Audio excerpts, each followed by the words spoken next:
You're in, I have a small business and the demand charge came on to me, and I understand what you're going through, but it's just the cost of electricity, because I put demand in the system, Heber Light and Power has to provide my it for it. argument too is a business owner will say, okay, I can pass that additional $100 on to my customer. I think that's a poor excuse to say you can't pass, someone has to still have to pay for that, so I don't agree with that anyway. That isn't happening, we don't have it all, so. Yeah. But it affected my rates too, so. And you don't care. I care, yes, I just have to be more conservative what I'm doing, you know. Well, when I There's open my there's ways to hangar look at 5 it. times a month with no lights on, I don't turn my heat on, I just push the airplane out. I'm getting bills for that of, $35, $40 a month. I hear again your struggle, and I guess I'm amiss in trying to give you a solution. What you want us to do is remove the demand charge. No, I'm asking if there's a solution to reduce I still it. think, and I'm not an engineer, but I still think a DC motor with a couple of batteries for 15 seconds, those batteries would take it up and down probably all day. I think you're And right. you could get you a small, not a big, solar array. It wouldn't have, you could get it out of some catalog, and get enough partial amps into that battery during the sunny days that it'd keep it charged. Excuse me, sir, isn't Heber Light and Power supposed to provide reliable energy and reasonable rate? And- What you're telling me is my solution is, don't use our power, go use your own power. Charge the battery And from I'm the not- power. I'm not Like asking I to- said, I apologize for Yeah, that no. approach. I'm not saying the demand should go away, but there's no way we are commercial property. I don't know how we fell into that category. Is there not some other category to properly address, a user that, uses a demand only, 3 or 4 times a month? I mean, there's no way like we could run a commercial operation, and that's the category you've thrown us into. Like, we have They're garages for airplanes. right. And we have a clear definition of the difference between residential and general service customers. And if you don't live there, it's not a residence, so you don't fall into our residential rate. How about if I move in?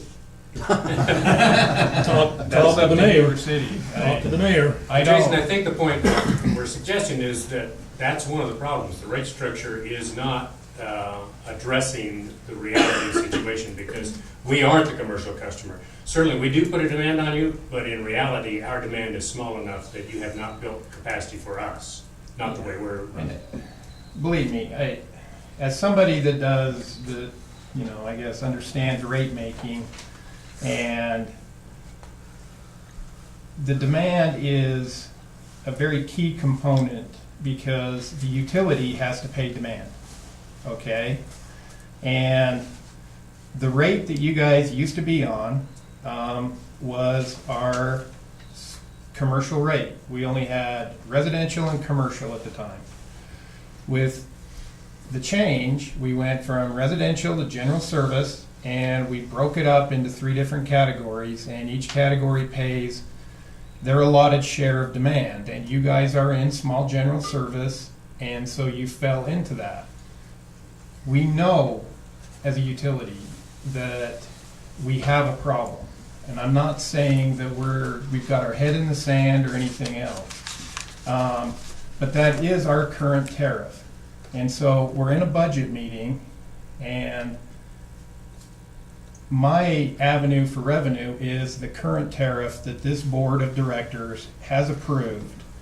And I think we're talking about changing a tariff. That study is underway. Okay, that study is underway, and with that study, one of the components that we are looking at is what to do with 4 kW demand and less, because we know that those customers were affected very much by the last rate case. We knew that. The question is going to come out of that is, do you waive that first 4 kW of demand, and then what does your kilowatt hour charge go to?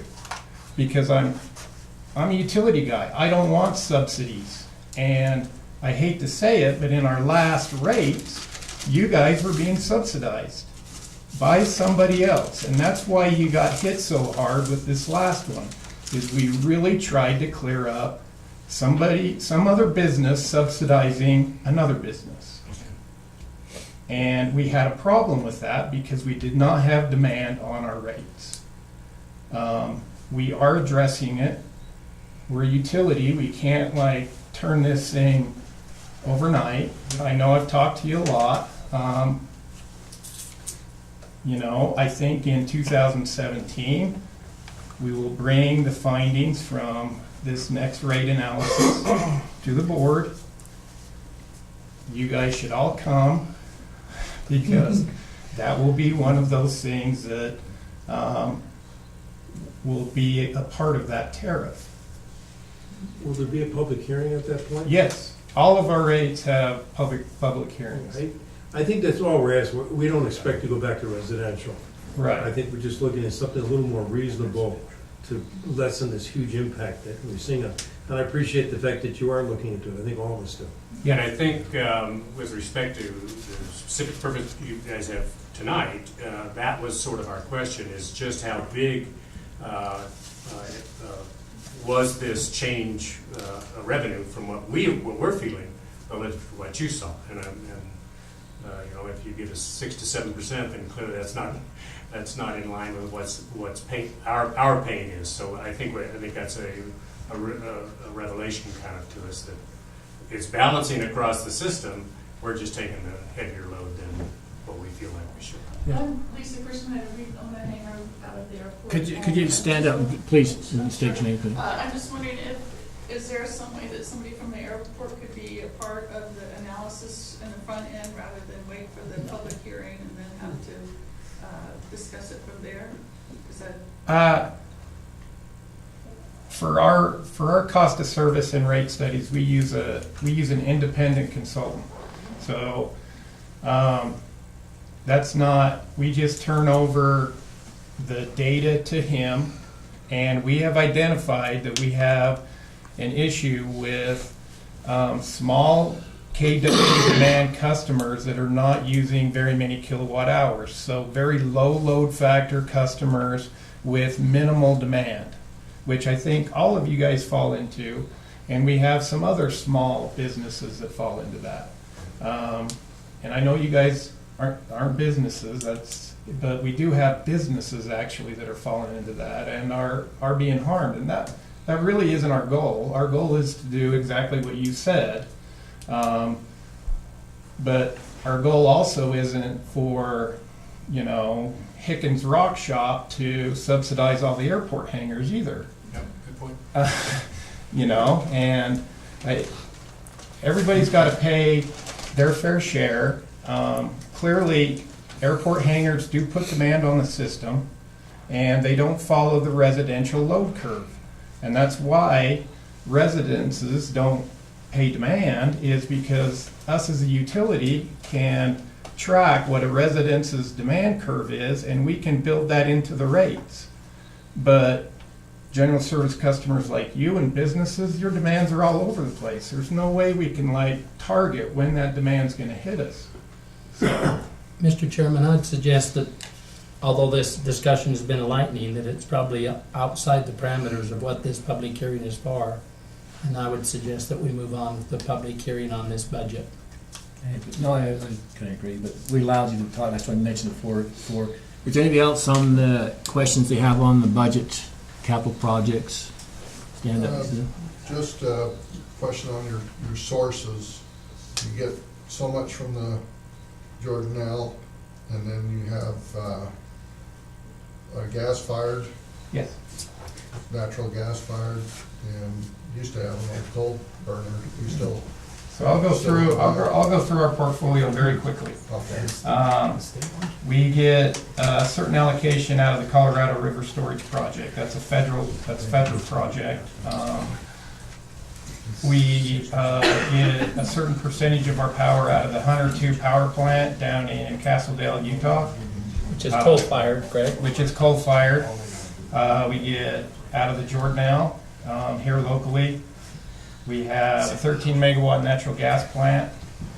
We do have a small percentage of wind of our portfolio coming in out of a Horseview project up in southeastern Idaho. And we get a small percentage of Pleasant Valley wind out of western Wyoming.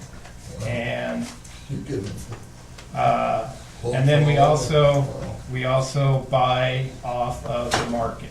So we currently have 2 different market hedges in place that run through the end of this calendar year, and going into next year, we have 2 also.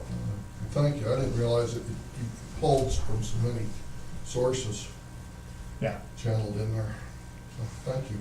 Yeah. If any of you have any more detailed questions on the budget or your situation, what you're talking about earlier, Paul, talk to Bart Miller, the CFO.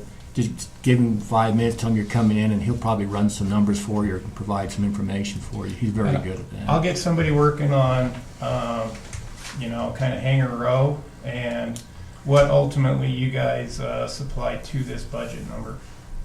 That'd be interesting. We appreciate very much that you took the time to hear us in this particular meeting. Thanks. Thank you. Is there anybody else from the audience want to talk about the budget or the capital projects? If not, I'll close the budget hearing for our 2017 budget and capital projects and our fee schedule.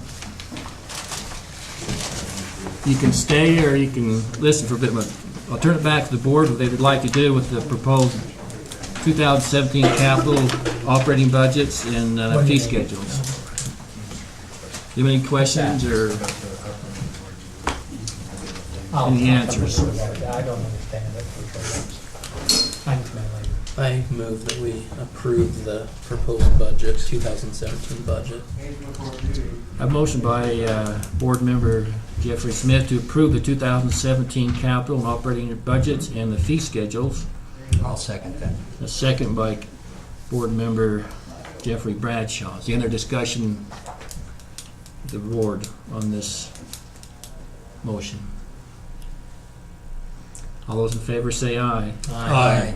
Any opposed? Motion has carried and is passed, so the capital and operating budget and fee schedules are in place for 2017. I think that concludes our agenda for tonight for our regular meeting, so I'll look for motion to adjourn our meeting. So made. Second. All those in favor say aye.